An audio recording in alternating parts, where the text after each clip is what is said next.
Hey, John here with a conversation that matters for December 21st, 2015. Just want to share my thoughts on The Force Awakens. I saw it in theaters yesterday. And I think aside from the evil overlord of the dark side being a poor representation of a CGI alien from the Avengers, and then also the pizza delivery boy being casted as the Jedi for the dark side, it was actually done pretty well. I enjoyed it thoroughly, and I found it very entertaining, and I am being real on that.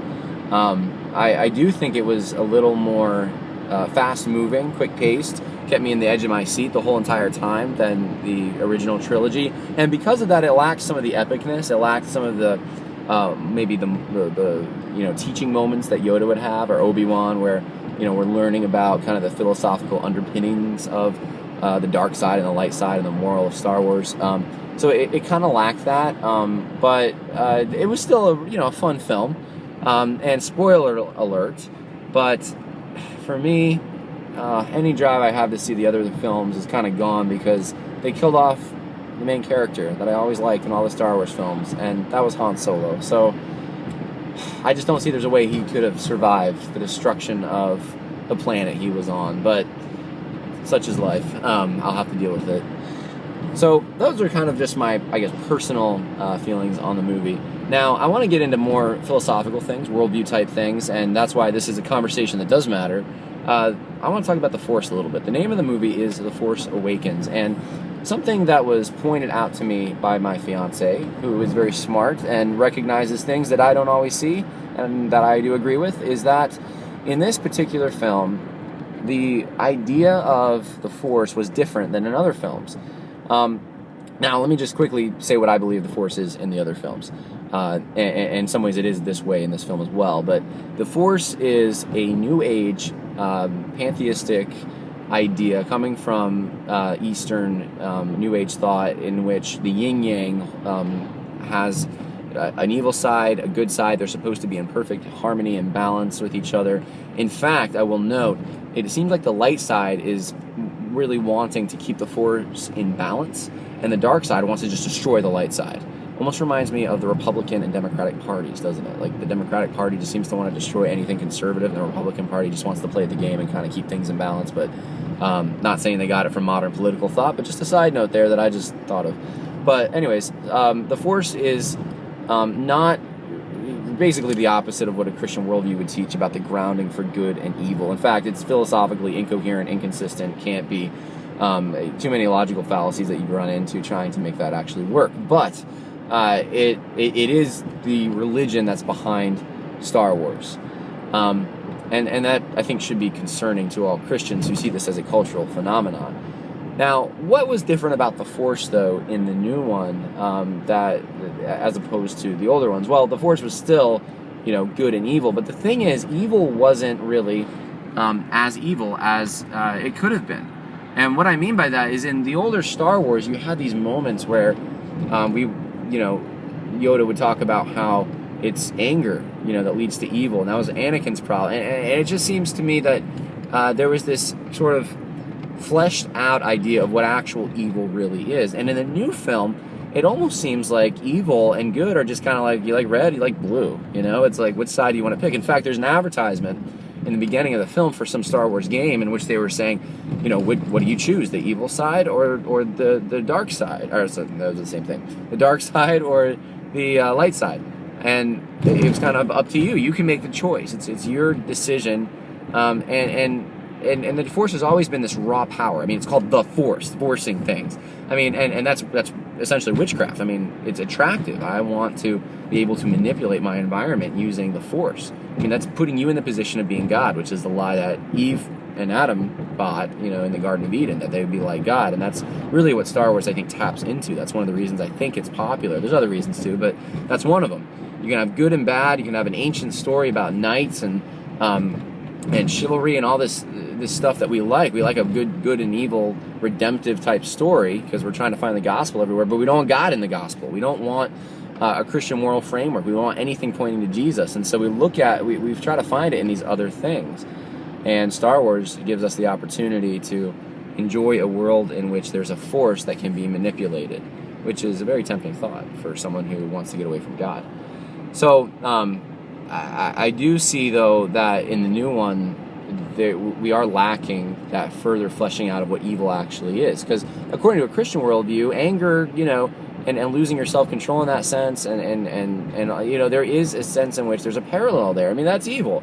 In the new one, it just doesn't seem like that's fleshed out at all. It seems very much like it's almost an aesthetic thing. What kind of color do you like? Now, I will admit that in the beginning, there is a moment in which evil is shown to be evil when they destroy a village, the dark side, but it just, that's like literally it. Like, other than that, it just really lacks any viable contrast between good and evil that would just really make them look different. They just look too similar. So just a very perceptive thing, I think, on the part of my fiance, recognizing that, and it just parallels, I think, our culture and what's going on culturally speaking. People are wearing clothing that depicts the dark side in a favorable manner, and it doesn't seem to be a problem which side you want to go with, and that should be disturbing. I think there seems to be a lack of any kind of moral structure, and as weird as this may sound, the original Star Wars had more in common with a Christian worldview than I think the new ones are the direction the new ones are going. So not that there was anything really essentially Christian about it, but you know what I'm saying. It just seemed like it came out of a culture in which Christianity was the moral system and framework. On the politically correct side, I did notice they have an interracial relationship forming, and they also have the first main character who's a Jedi woman. No problem with any of that. I'm fine with that, and maybe it's a good thing. But I just want to be on the record as saying this so I can look back at it in 10 years when it happens. But I think at some point there's going to be a homosexual or a transgender Jedi or main character in the Star Wars films. I just think it's going to happen eventually, the way our culture's going and everything. And I think it's already... I could just see the setup for it. So... maybe some of you fans are scoffing at that, but I don't know. I just want to make that prediction and come back to this video and say, see, I knew 10 years ago. We'll see if that ever happens. I want to kind of, for my last point, talk about what I've been seeing on the internet that really disturbs me, actually.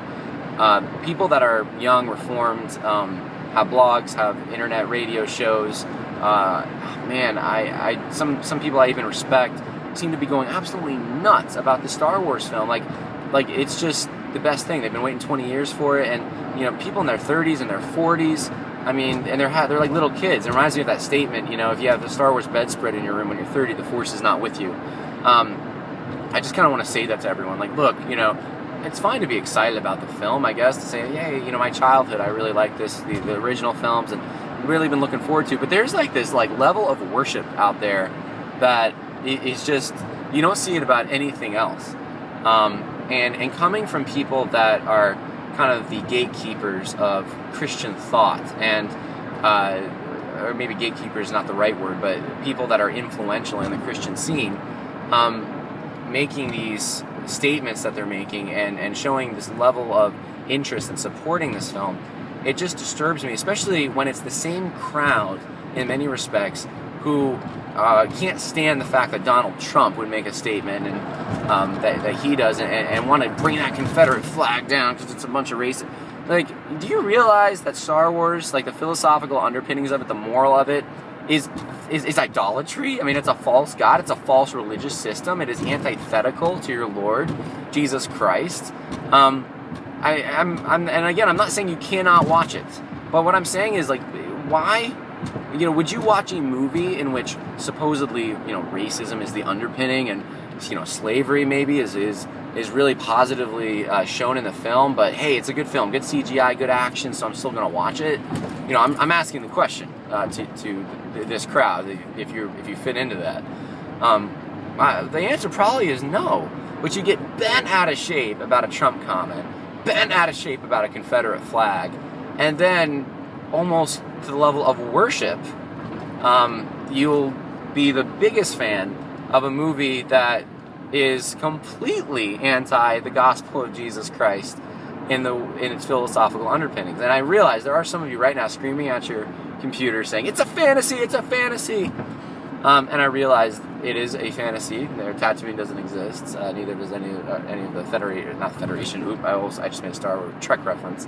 And now I'm really offending you. the I forget the name of the Republic, I guess. Yeah. So the Resistance. These things don't exist in reality. Now that I've completely lost half my audience, as I make my major point here, I realize that those things are fantasy, but what is fantasy when we really get down to it? It teaches us something about reality. And I think that's something very important for us to recognize. In a sense, there are no fantasies, in a sense. You can create worlds from your imagination, create all sorts of characters and creatures and just fun things, but when it comes to philosophy, worldview, you have to borrow from a Christian worldview. And you have movies like Narnia, like even Lord of the Rings, they borrow from a Christian worldview, and so they create this parallel universe which is Christian. You don't have to identify, the God of Christianity by name, but it is a Christian world with Christian absolute standards, so forth and so on, Christian morality. Star Wars isn't that, and it does have a negative effect on our culture, and it will have a negative effect on our culture. And those are my thoughts for today.